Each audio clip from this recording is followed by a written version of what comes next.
Good morning, everyone, and welcome. Welcome back to the Daily Drop-In, the Teach Better Educator Morning Show with you every single weekday, Monday, Tuesday, Wednesday, Thursday, Friday, streaming live on Facebook, YouTube, Twitter, Twitch, and LinkedIn. My name is Brad Hughes, your host for the morning. I'm here with guest Tiffany Copple. We're digging into some great conversation around safe spaces inside and outside our school buildings and communities. We have some good news to share. We've got some holidays to recognize and celebrate. We'd love to see you chiming in the comments with your good mornings, with your questions. We'll have our brainstorm bank. We're here for you, and we're here for you every single morning. Excited and delighted to welcome Tiffany to our program this morning, and we'll get things underway right after this.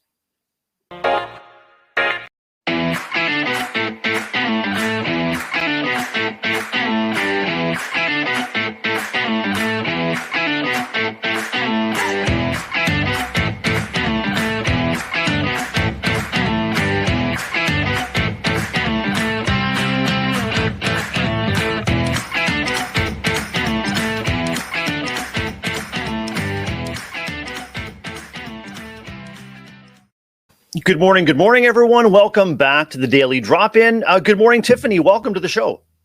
Good morning. Thanks, Brad, for having me. I'm excited to be here. Really excited to be with you here, Tiffany. And to get started, I wonder if you can just let our viewers and listeners know who you are, where you are, and what you do.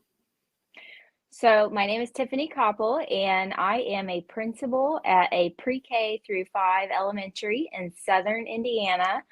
Go Vina Finley Braves. And I've done a lot of work in Indiana with technology, and even for a short stint worked for the Office of E-Learning through the DOE as an innovation specialist. So it's kind of nice to tap back into some of my technology passion today. I'm excited. Welcome, Tiffany, and welcome to our guests that are joining us. Please make sure that you let us know who you are, where you are, and what you do in our comments. Maybe make sure you've got a warm cup of coffee or beverage of choice in your hand, and get ready to dig into some great conversation with me and Tiffany. Tiffany, tell me about your school. How many students do you serve? What's your community in Indiana like? So I have approximately 370 students. It stays around that number. We recently added this year preschool to our building, which has been a really fun adventure. They're definitely adorable, and they come with their own set of uniqueness. Our community is very small. There are 4 elementaries in our district. We're a tight-knit community. Everybody knows everybody, kind of that kind of place. It's a really special place to be. Preschool is definitely an interesting and really exhilarating addition to any school building. What are some of the most exciting surprises that you and your team have discovered as you've added preschool to your building? Well, it's been really fun to see how the other students interact with preschool. And we've really started using our preschool to pair up students that maybe have some issues in the classroom. It's giving them leadership opportunities. We use it as a reward to get to go in and play with a preschooler or read a book with a preschooler. So that's been a really fun, way that it's really affected our whole building. But of course, I mean, they're just adorable to see in the hallway, and they want to give you hugs and the high fives and all of that. So they absolutely are. And sometimes, Tiffany, when I look around my building, and we have kindergartners, junior kindergarten, so they start as young as 3. So they go from 3 to 5 years old. And sometimes I just marvel and say, what are these little people doing in a school? They're so little. Should you be at home? Do your parents know you go to school on your own? It's really incredible. And how about the growth of your teams in terms of their training, their interests, their passions as you've welcomed preschoolers into your building? Well, I think that we've just tried as much as possible to make sure that preschool is included in everything that we do. And that would be the teachers, so that they don't feel isolated. We've tried to incorporate and give them time with our kindergarten teachers, so that they're collaborating and they know kind of what the expectations are. And also just vice versa, how they can assist kindergarten. We're really trying, especially next year, to incorporate more play into our kindergarten. It's kind of coming back full circle, right? So, Yeah. um, and so we're starting those talks right now, and that kind of training and collaboration discussion. I'd love to circle back to that conversation with you later in our show. And I really see there's huge potential for growth and engagement when we kind of transfer up those early years learning strategies to even some of our older grades, and the Yes. play-based opportunities where kids have voice and choice in what they choose to do. And the teacher is both moderator but also observer of these rich interactions. Anyway, I could go on and on about that. So I look forward Yeah. to digging into that with you. Tell me a little bit about your passions as an educator. Tell me about your journey to instructional leadership, to innovation, to school leadership. What lights your fire as an educator? Well, honestly, when I was 5 years in to this profession, I was really contemplating if it was something I wanted to continue to do. And I made a building change, which it wasn't about that building, it was just I needed a change. Hmm. And that's when our technology initiative came in. And for me, it really reignited my passion, and not necessarily because of the technology, but as you guys know, it's everything that comes with it. The way that students learn, the collaboration, the critical thinking, and for me, technology was a freedom. It gave me a lot of freedom in the classroom to really explore those things where previously, I walked into this job thinking, oh, it's this, this, and this. And I just didn't really feel like me. And it just, technology became that for me, and it really became a passion. And I really enjoy getting to go share that with other teachers and educators. Um, and that really gave me a platform too in my district to be a leader. And so I kind of worked up that way, and moved up to the middle school and tried some things there. And then I even spent a year as an e-learning specialist in my district. But I really still was looking for that big impact. And in our district, I felt like that was building principalship. Hmm. And so that's why I took that leap and entered into this job as a new principal right when COVID hit. So I don't know what it's supposed to feel like or look like. Um, but I'm just kind of along for the journey. But technology really, I don't know if I would be sitting right here had the technology and being an early adopter. I don't know if I've been right Hmm. here where I am. Yeah. It's incredible, and I really really identify with your journey from instructional and classroom leadership to school leadership, and it really is something that we as educators, no matter what our role, we have to embody, and we have to give ourselves permission, as you've done, to really find yourself in the process. It isn't always a good fit depending on what you're doing and who you're serving, but it sounds to me like you've leveraged that interest in technology not just to draw people in, but to stay connected with others. How is it Yeah. building community for you? Well, I mean, Twitter early on was huge for me to be able to connect with educators, not just in Indiana, but everywhere. And then also, became very involved with the Office of E-Learning in Indiana, which opened up lots of other opportunities to Mhm. collaborate, to write digital curriculum for the state. And then that snowballed into other opportunities, and going to ISTE or presenting, or taking students to ISTE, presenting. And for me, going to conferences has always been about the networking. It's never really even been about the content I get. For It's sure. the people, and those are the people who inspire me, and I just want to get really close to them because, they just, their energy, their passion reminds you why you do what you do. And of course, I get good ideas along the way, but it's really their passion that I'm most drawn to. So the community is extremely important. And here in our district, it's that way, being able to reach across buildings and talk to other administrators, and being able to pick up the phone, um, or even when you're just having a moment, it's the people that make everything, just the whole difference, right? So um, it's everything.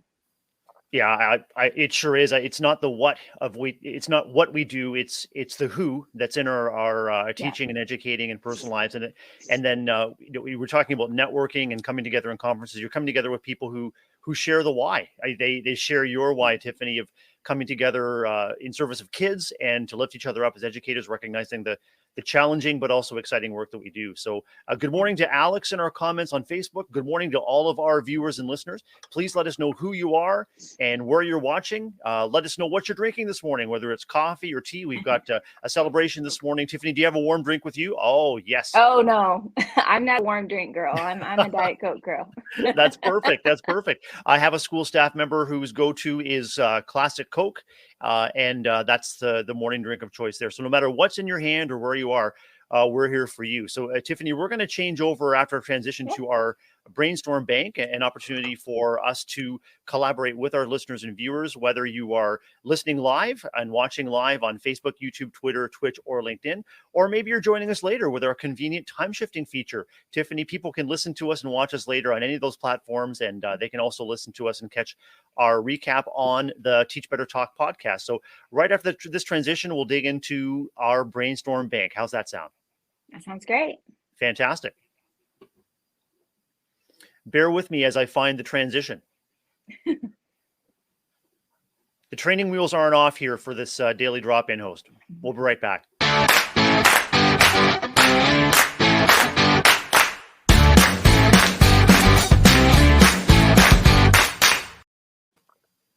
Good morning. Good morning. Welcome back to the Daily Drop-In. I'm Brad Hughes, elementary principal in Ontario, Canada. I'm with Tiffany Copple, a school leader and innovation specialist in Indiana, and you're joining the Daily Drop-In wherever you are, YouTube, Facebook, Twitter, Twitch, or LinkedIn. And it's time for our brainstorm bank, an intentional time for us to set aside what do you need and how can we help? You know, Tiffany and I are here, whether you're joining us in the comments or later on. We would love to know what's on your mind, what your problems of practice might be, what's got you scratching your head as you head into school this morning, or something that you're looking long term. You know, Tiffany and I may not have the answers, nor could we pretend to have the answer for you, but the process of opening up conversation and being available to you and to each other, just as Tiffany said, it's all about that connection. So if you have something on your mind, anything that we can weigh in on, please let us know in the comments. And Tiffany, those problems of practice, and you described your transition to, to school leadership in the middle of a pandemic. You know, one of the major problems of practice is just reckoning ourselves and in our school communities with the stress that we're bringing in, that teachers, leaders, and students are bringing in to our school building. So what would you say are among the top concerns or sort of top problems of practice that you're supporting teachers and educators as they walk through this kind of stress? Honestly, and I don't know if this is true everywhere, but I would assume that if it's true here, it's true somewhere else. The social, emotional issues that our students are bringing into the building post-pandemic. I mean, it's a very clear differentiation um, between our students that had that normal school experience and our students that have not. And so with that, have brought in not new issues necessarily, but more exaggerated issues or more frequent issues in the classroom. So where we might have dealt with students, just learning how to sit next to each other, or learning how to stand in line, or, just how to talk to one another when they're not 6 feet apart. I mean, all of these things have certainly had an impact, and teachers feel that. They're feeling the pressure to perform, instructionally, but they're also trying to manage these behaviors that previously we weren't experiencing at this level. So I think that that's probably what has brought an additional amount of stress. And not to mention, we all have been through the ringer. And so we're bringing our own traumas and our own backgrounds to it. And we have less patience for some of these things. And we have to be willing to recognize that. Yeah. So we have to say, I'm not maybe as equipped as I was even 3 years ago just my tank's not full, and how that contributes to the situation. So I think that that's probably where a lot of the stress comes from. And then, of course, being in Indiana, right now is in national news of legislation that's out, and that definitely plays into the climate. And so morale is something that we work on daily. It's more than having snacks in the lounge, but it's, what trying to really listen to teachers and what they need. They need support, and they need time. They need time to do the tasks that they need to do. So for us, it's been, kind of all of that. And we've been working hard, and trying to brainstorm some unique ways to combat all of this. So that's kind of what's been going on here. Tiffany, you're describing stresses within and stresses without, and they all are targeted like lightning rods on us as individuals as we kind of make our way through life and in our community. And you're describing something that I've seen frequently as a school leader. When we're high stress and especially low energy, that tension can spill over, between colleagues, between students very, very quickly. But I'd like to get your take on what might be the heart of soothing those frayed nerves and soothing that stress. And that's coming back to, I guess, the restorative and protective properties of relationships. I wonder how you've seen relationships really shine in your building in spite of these tough conditions. And do you think they might be the seed, or, they might be at least a starting place to address the community stress that we're experiencing? Well, when I look back over the last year and a half, it's been those relationships that's really, saved us. I mean, the laughter, we try to do something fun together at least once a month. Like Monday, we did, everybody sent in their elementary pictures and we played a game, and we include the students in that because for me, this job is about the kids. And so the kids bring us joy, and that relationship is what we focus on, because they are the reason why probably I would say most of us walked into this profession. So anytime the students can be wrapped up in that relationship and that joy is worthwhile. So we play a lot of games, but we also last year we listened to the teachers, and they said, look, we need more time. They were teaching in a remote platform, but at the same time, we're also teaching their students in the classroom. And our support staff said, hey, we'll help. And we created a whole new schedule based on their willingness and partnership, and got the teachers 2 half days every week where they were just solely devoted to their remote learners, planning time. And none of that could have happened without those relationships and that trust and that appreciation and gratitude. So, and then I'm so thankful for our community. I mean, almost daily, weekly, not daily, but weekly, we get a basket from a local faith-based organization, or we get, our PTO just spoils us. And those relationships and staying connected to them. I had another one last night said, hey, we want to do something for your teacher's lounge. What can we do?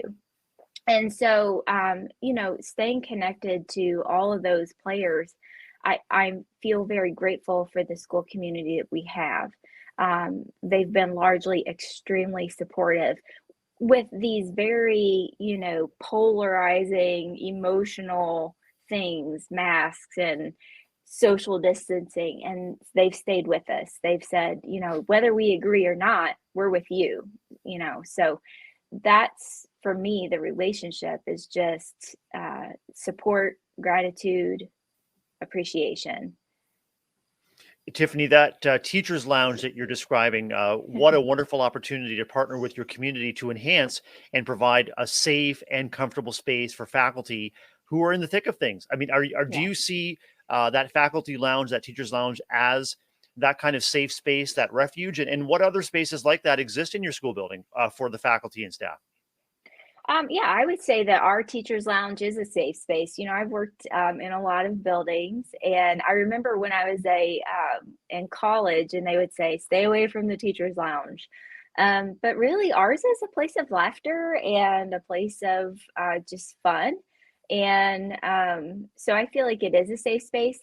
Last year, we were able to create a workspace for teachers. We brought in some comfier chairs, a place that was where they could be socially distanced but still collaborate. We unfortunately weren't able to do that this year because, well, we had a preschool, and so we had to do Hmm. some shifting. Um, but that was a really nice space last year. I also encourage them to get out and take walks. A lot of them in the spring and summer, or summer months, you'll see them out walking together during a prep period. I encourage them, once a week, get off campus, go have lunch with your team, if that's something that you guys enjoy doing. So those are some safe spaces I think that we have here. And then every teacher's classroom is a safe space. And we've tried to work hard on our behavior process. Hmm. So we've created a behavior support team. Hmm. So it's kind of like RTI, but for behavior. But in addition to that, we are sharing tips once a week. But we are giving them a partner, and we go in and we say, "Hey, go take a break." They go take a break. The other day, I sat in and finished a small group while the teacher went out and had a moment. So we've tried to build some of those in this year.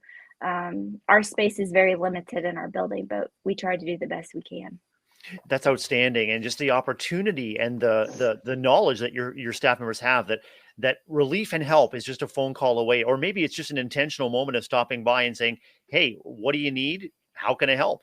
Also building those relationships too, as Principal Tiffany, you're really modeling the way forward to make sure that your school community is a place where there's a variety of loving adults just within arm's reach of any kid that needs them, whether Mhm. they're in the classrooms or on their way from their classroom to the library or on their way in and outside. And Tiffany, as a sole building administrator right now, do you find time, or are you able to give yourself permission to take the time to look after yourself while you're on the job?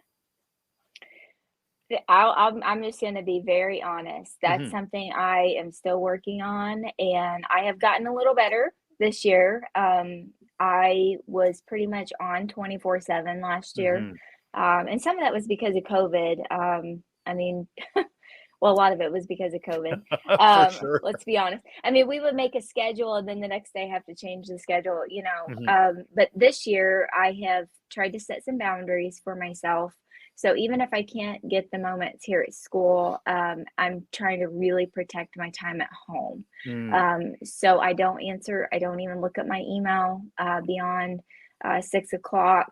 I try every now and then I do if I'm expecting something. But Saturdays are reserved solely for my family, Mm. um, and I don't check email. We have a great app for our parents. It's called Parent Square. It's fabulous, but Hmm. I try to shy away from that as well. Which is very hard for me. I was a very connected educator when I was in the classroom, and I've quickly realized as an administrator, I don't have 25 students, or even when I taught middle school, 100 I have 400 students and 50 staff members. I can't be everything to everyone. Um, so I've done better about that. Hmm.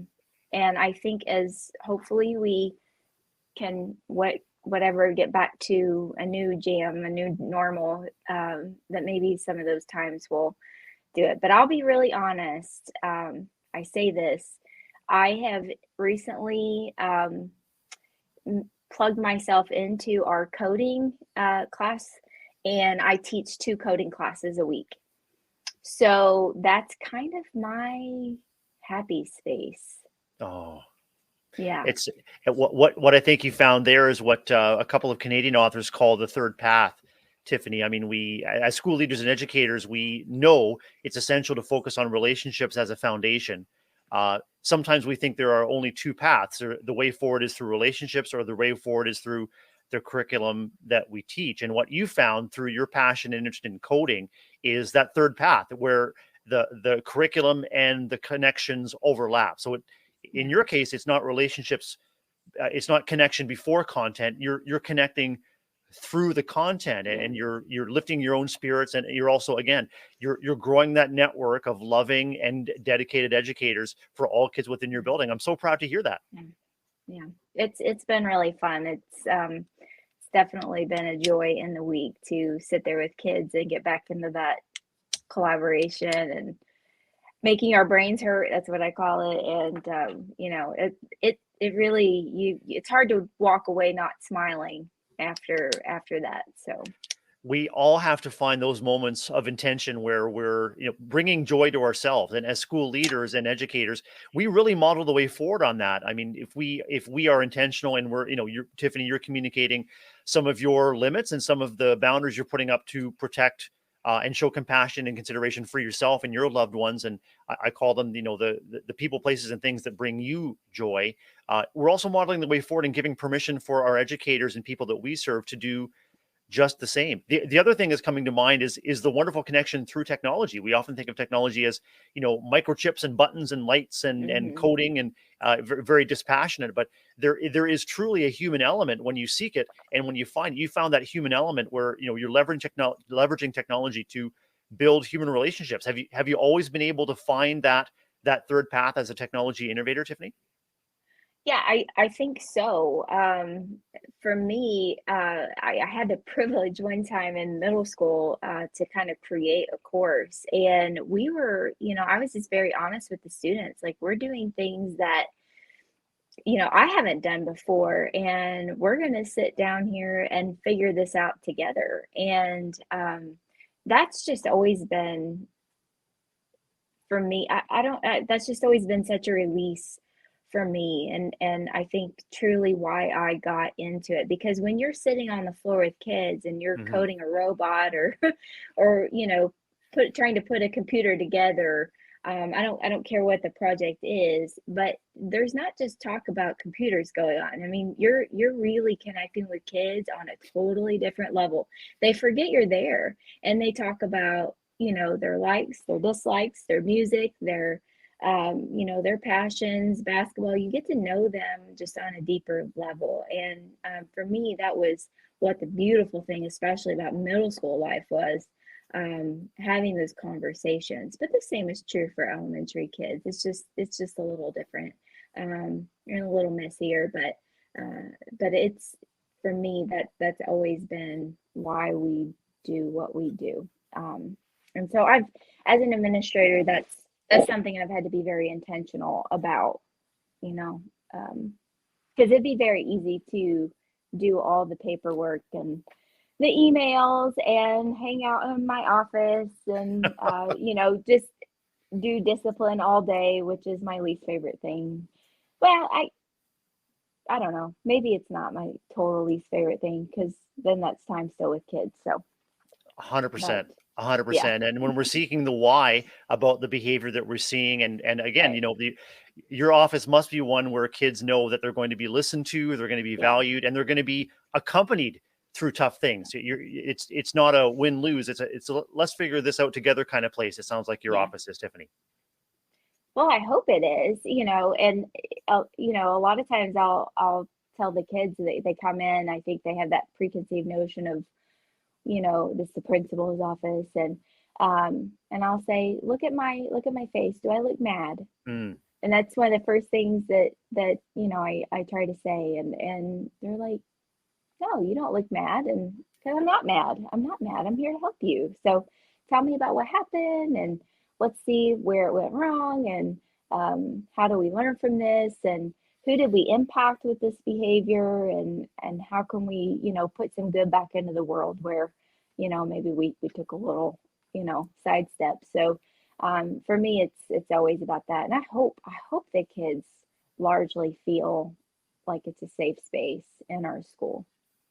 So good, and just taking intentional moments to soothe ourselves, especially when if a student is coming into our classrooms or into our school offices escalated and upset, or Yeah, maybe, Tiffany, faculty members, staff members are coming in yeah, upset and really deeply concerned about something. Just taking those intentional moments to soothe yourself, as well as soothe those in your company, because everybody is coming in with heightened stress and negative anticipations of Yeah. consequences. It sounds to me like taking that intentional moment to soothe and to find our center together to co-regulate with a stressed out student or staff member is key to digging in and finding the humanity in it. I'm so proud to Yeah. hear that's your approach. Thank you. We're here. We're here on the Daily Drop In. Tiffany Copple and Brad Hughes. It's the Teach Better Team Daily Drop In, live every morning on Facebook, YouTube, Twitter, Twitch, and LinkedIn. We're digging into our brainstorm bank, the intentional time for you to let us know what's on your mind, how we might help, how we might smooth your day, how we might make you a little bit cheerier, a little bit brighter as you face the stresses, struggles, but also tremendous opportunities of your day. And Tiffany, I wanted to share back to you something that I saw in one of my preschool classes, in our kindergarten classes, having to do with technology, and just to heap a little praise and love on an educator team in my building. They were helping kids to use hexabugs. Hexabugs, little LED toys that can follow a path on a given on a floor, a given path. And so, we've got 3 and 4 year olds who are using these hexabugs in a center on the floor with an educator, along with they built a maze for the hexabugs, and what you came back to was, and I want to come back to as well, is the human element. So the hexabugs were the draw, they were the enticement, the provocation to the whole operation. But what the kids were learning with the educator was, basic things like turn taking, speaking and listening, observing, watching, collaborating. And so, I'm really excited to hear about what technology opportunities you think might be in store for your preschoolers, or anything that you've seen your educators in that preschool level do to leverage technology to get at those really basic fundamental skills that kids need as a foundation for everything they do later. Is what exciting things are going on in your building?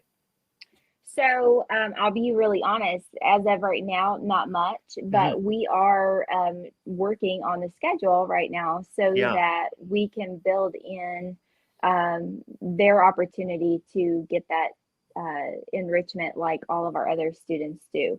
Mm-hmm. So one of that, I mean, that's great, or the Ozbots, or whatever that little piece is, or there's a lot of pre-coding activities, Mm-hmm. that don't even require technology. But right now, our preschool, we are mostly focused on, just getting it up and going this year. Right.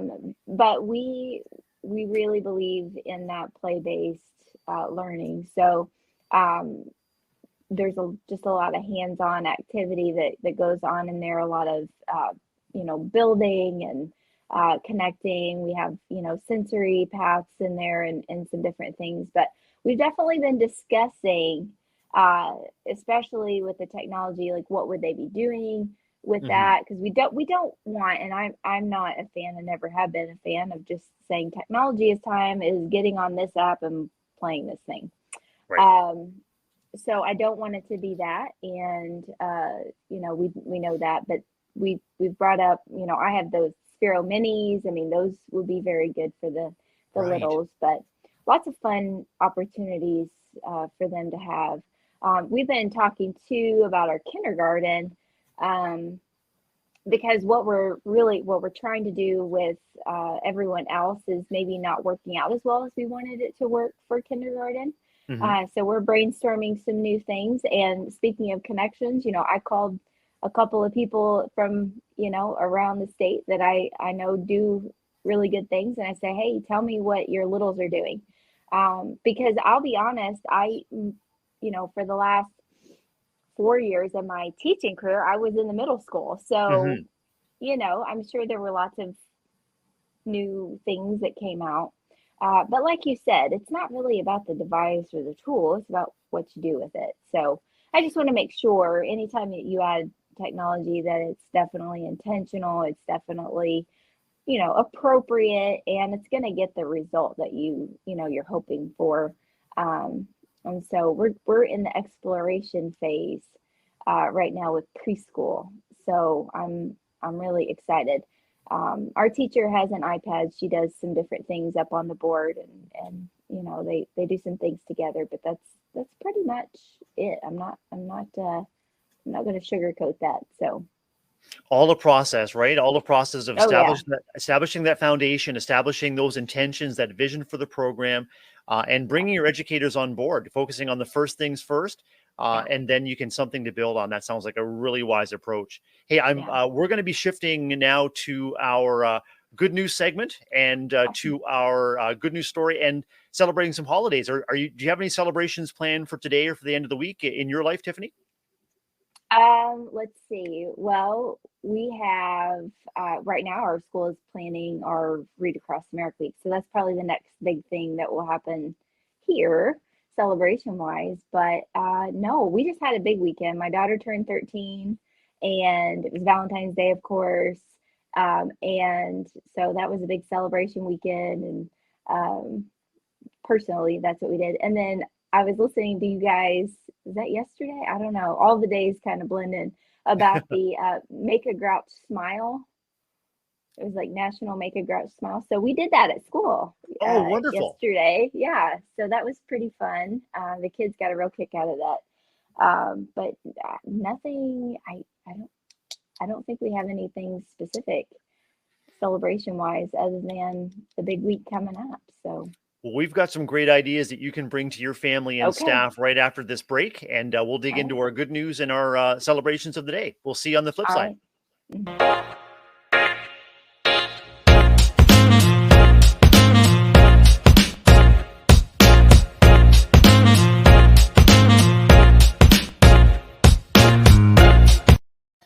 Good morning. Good morning. Welcome to the Teach Better Daily Drop In. It's Thursday. It's Thursday, Tiffany. You just said the days are blending in. I had to check my calendar here. It's Thursday, February the 17th.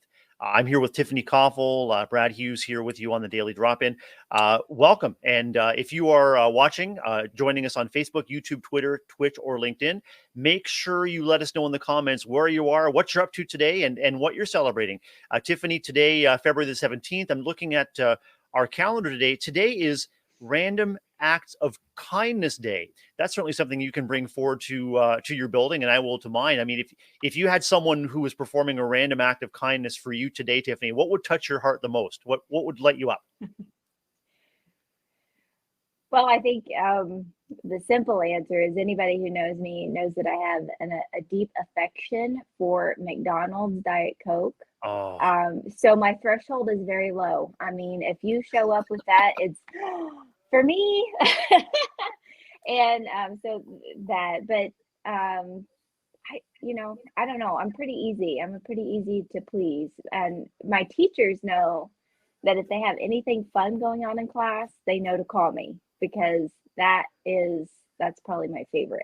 So a McDonald's Diet Coke and seeing kids do something fun is that's pretty much all I need.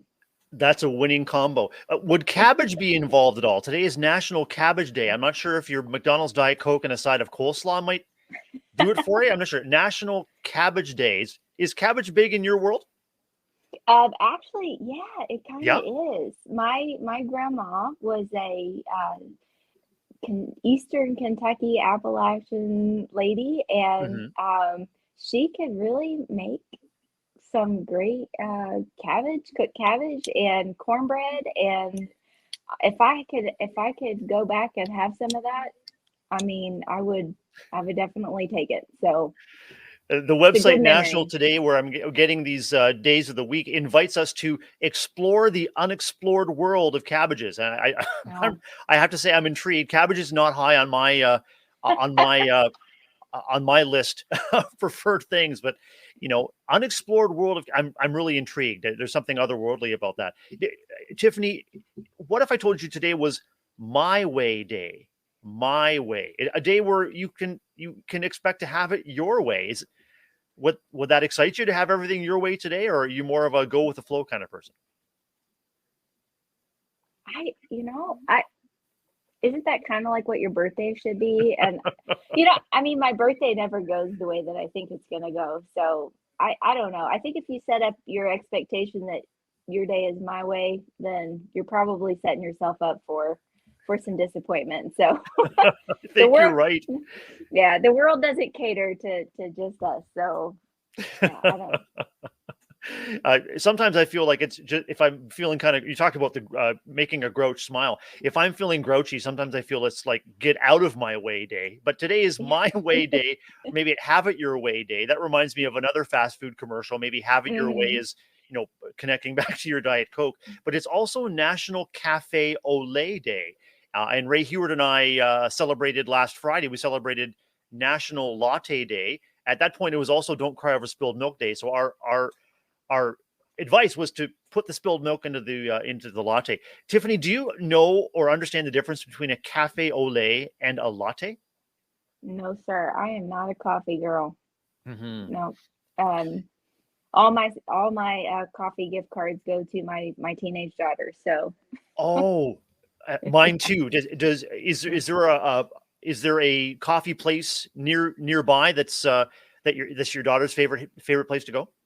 oh yeah, we have a lovely local establishment. Hmm. It's locally owned, and she loves going there. It's within walking distance of her school, so she walks there after school with her friends, and I get the rewards notifications on my phone, so I know where she is and when she's checked out. But yeah, so she likes going there. That's outstanding. Do you have Mhm. opportunities to have mother-daughter time, maybe over a coffee or just being?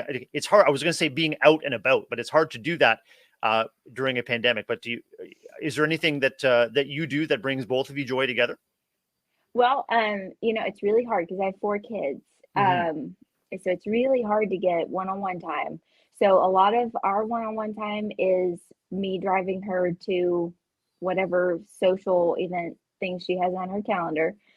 So a lot of times that does involve driving through and getting, she likes caramel macchiatos. So, Oh, yeah, so sometimes that does involve that. And she knows I'm a sucker for that. So she knows that I will most likely pull in somewhere and get her a drink. She doesn't even have to ask most of the time. So that kind of is something that she and I do, I would say. that's fantastic. And balancing time and attention among 4 kids and all of your other Yeah. responsibilities, challenging but rewarding too. Oh yes, definitely. I have all the way from 15 down to 7. They're in Hmm. three different school buildings, and luckily my husband is he's one of our IT support people here in our district, so I couldn't do it without him. He definitely has a more flexible schedule, and he can gather up all the chicks and get them where they need to be. So Sounds it's like teamwork. an IT specialist and a school leader are ideally positioned to make sense of those busy mornings with 4 kids going to 3 different schools. Maybe you've Yeah. got the timetables or you've got the departure sign. What's going on in your household every morning, Tiffany, and how are you managing it? Well, I'll be honest, I've got to give all the credit to my husband. I Hmm. mean, and when you have multiple children, something that's a very good side effect is they become very independent. Hmm. And our kids are very independent, and they get their own clothes, they pack their own lunches. So he's just mostly just cracking the whip and making sure the teenagers are moving along, and the 7-year old's actually brushing his teeth, and he has a whole system and how they drop off and when they drop off. So he always makes sure that I don't come to school with the kids because as a teacher that was always hard for me. Yeah. That morning time is so precious, that quiet time that you have. So he makes sure that I get that, and yeah, he's Mr. Dad. So It sounds like maybe you can develop a Copple family app to keep everybody on track. And today is also maybe. World Human Spirit Day, Tiffany. I'm not sure whether cultivating the spirit, whether it's through meditation or connection, or the invitation is meditate, be thankful, and stay confident. Celebrating World Human Spirit Day, February 17th. And the good news story for today actually celebrates human spirit and actually dovetails really nicely back to discussions you and I have had, Tiffany, about seeing the best in every child, coming alongside kids Hmm. experiencing difficulty, seeking to understand. And it comes from today.com. And the headline is He used to be a troubled student. Here's what helped him turn it all around. I'll make sure that I post this link in our comments. And so whether you're catching us live or later, you can have a look at this story celebrating student Howard Kitchen, who was an adorable student but was prone to tantrums and destruction in his school in Tennessee. But his teachers and administrators, everyone in the building, never gave up on him.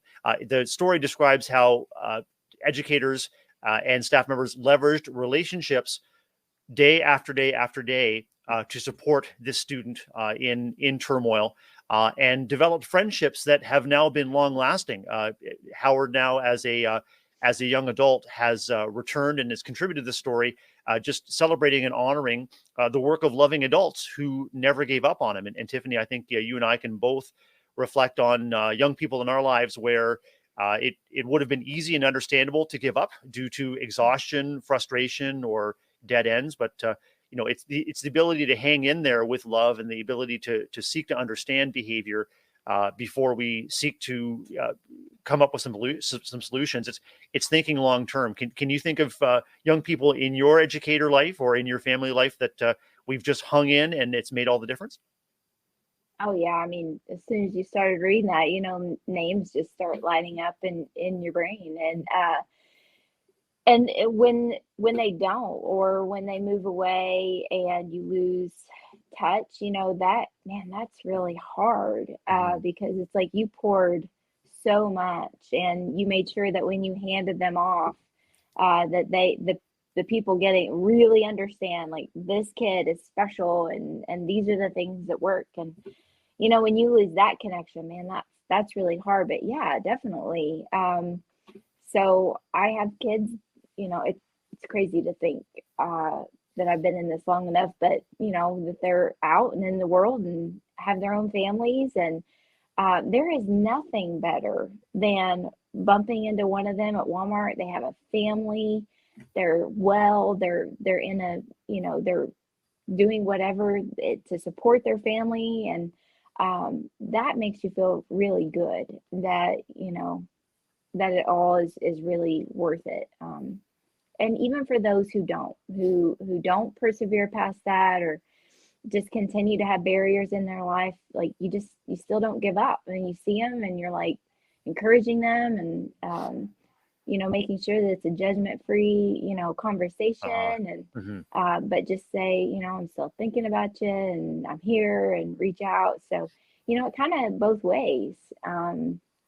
But yeah, definitely seeing the success stories, that's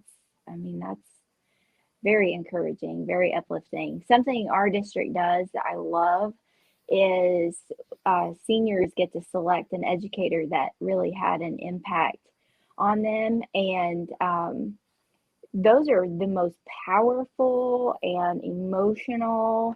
They have a whole ceremony, and man, it's literally the best. Even if you're not, you don't have a student up there to hear that, there is truly nothing better.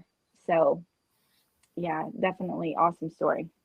Tiffany, I think you and your faculty will be inspired and uplifted by this story, and the heart of it for me is the author recognizes that while many attempts were made to fix the behavior of this young man, what really made the difference was love, just showing up with love time after time. And you're describing, Tiffany, a process, both philosophical and practical, where love shines in, the interactions that you're modeling and supporting with kids. And we've got some viewers and commenters this morning who are joining us and reflecting on our conversation. Good morning to Alex, who is celebrating connections through content. Good morning to Aaron, who is celebrating and recognizing your efforts and your staff efforts, Tiffany, to prioritize exploration as a foundation in your program. Che Cheney, good morning, Che. Good morning, Che. And Che, a Toronto, Ontario educator, agrees connection through content's essential. So we're grateful to have our listeners and viewers joining us this morning, Tiffany. And we're also grateful that they have an opportunity to check us out later, whether it's on Facebook, YouTube, Twitter, Twitch, or LinkedIn, or later on our our Teach Better Talk podcast. Tiffany, we're getting towards the end of our show. We're just going to transition right now, and we're just going to wrap up our discussion today and look ahead to tomorrow. How's that sound? It sounds great.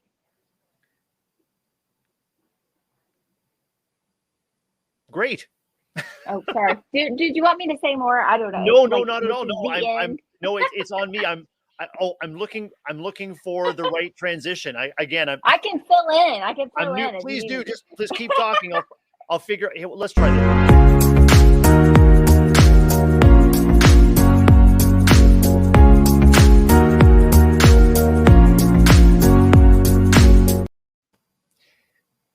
Welcome back. I found a transition, Tiffany. I don't think it was the transition that would normally take place at this time on the Thursday drop-in, but hey, I've still got the training wheels on here as daily drop-in host, and thanks for hanging in there with me. We've been with Tiffany Copple today, school leader, parent, partner, busy mom, and busy soul building administrator right now of a school in Indiana. Also, an innovation specialist. We've been celebrating creating and sustaining safe spaces in our buildings and in our lives, as well as the power of relationships, leveraging relationships to make great things happen. Tiffany, I know that our viewers and listeners are going to be eager to connect with you and stay connected. What's Yeah. the best way for them to do that, whether it's through social media or website? How can listeners find out more about you? I mean, I am on Twitter. I'll be honest. I've taken a little back seat from Twitter. I used to host Twitter chats, and it was one of those things that when the pandemic hit, I kind of I recessed from. So, but I am still on there, and I do scroll and I do things like that. I'm on Instagram, um, but I mean, my email, I don't know. I mean, we can connect in lots of ways. I can share any of that information.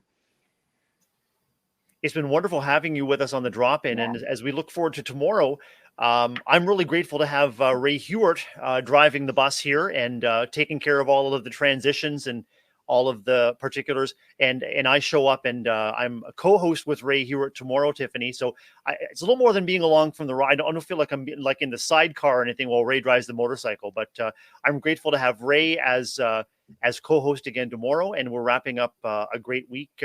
What's making you happy as you look into your day today, your Thursday, February 17th, Tiffany, at your building, or anything you're looking forward to this weekend? Well, today is one of my favorite days each month because we do our response to intervention process. Uh-huh. So it's going to be all about talking about kids and problem solving and collaborating and sharing ideas, and it's a whole day of it. So I always look forward to that day and touching base and checking in and seeing how the students are doing since our last meeting. And so that's what we've got going on today. And then we're heading into a 3-day weekend. So I don't know what's not to love about that, but I don't have anything. Oh, well, I will say our district does a big thing at the high school basketball game. So the principal, a teacher, and a student shoots free throws at Hmm. halftime, and we compete against all the other elementaries, and it's a big to do here. So that's this weekend. So I've been practicing my my free throw, and so that's been an excitement in our building. So Always it so is much in to the celebrate when you get together with your yeah. staff and including students at the center. And we have a holiday weekend here in Ontario as well. It's Family Day on Monday, and so it's a day where families are invited to reconnect, to spend time with people, Oh wow. places, and things that they love to do. So I know it'll be a well deserved and a well anticipated long weekend for us here at Well. Heading into a period of stormy and wintry weather Mm. this weekend in southern Ontario. What's the forecast like there for Indiana? Fair skies and pleasant temperatures. Well, we're currently under a wind advisory. So we've got 50-mile gust out there, and it's pretty windy and rainy and not super lovely, but we had a stretch of snow and ice, and that finally is all melted. And it's been kind of warm this week. So, but today's kind of dreary, so it'll be an inside recess day. Well, speaking of windy conditions, I've been blown away by our conversation today and just the opportunity to meet and connect with you, Tiffany, and for our listeners and viewers to get to know you and to get to know your educator's heart and how you lead with love has been really inspiring. I'm so glad that you joined me today on the Daily Drop In. Thanks so much. This has been really fun. Thank you, Brad, so much. And thanks to Ray also, who reached out, and a lot of fun. So thank you. Great. We look forward to seeing everyone back tomorrow on all the channels for the Daily Drop In every day at 7 a.m. Eastern. We're looking forward to reconnecting. I'll see you tomorrow with Ray Hewitt, and we'll get ready for a wonderful weekend. Tiffany, enjoy your day and have a great one. All right. Thank